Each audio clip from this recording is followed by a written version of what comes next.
Hey guys, it really was my intention to add on a little bit more to this quick and not so easy medicine ball circuit. It's just 5 minutes and I'm using a 45-15 interval and an 8-pound medicine ball. But as you guys can see, I've gone and sprained my wrist and I cannot even hold a ball. So for the next couple of weeks, the workouts are gonna be focusing on lower body, obviously. And I hope you guys enjoy them anyway. It's good to be mixing things up and getting creative when we have challenges. And seems like I jinxed myself a little bit when I was talking about being injury-free and doing the things that you love for as long as you live. But you know, it's just a minor little setback, so I'm gonna truck on through and do whatever I can. Anyway, I hope you guys enjoy this one. Make sure you warm up before you start. Here is a link to my warm-up playlist up here somewhere. And welcome to Short Circuits. Let's get sweaty.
Thank you so much for choosing Short Circuits and for getting sweaty with me today.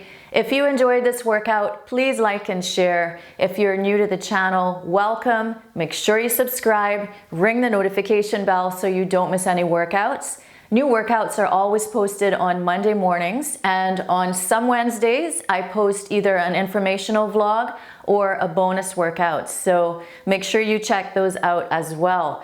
If you want to see what's coming up, follow me on Instagram at shortcircuits_fitness or on my Facebook page, Short Circuits. Make sure you like the page. I love hearing from you guys. I've had a lot of comments this week on the vlog that I put up about body image and self-acceptance and self-love, self-care. So keep those all coming. Send me your ideas for workouts, questions, whatever you want to see. And until next time, take care of you, be healthy, be happy, and get sweaty.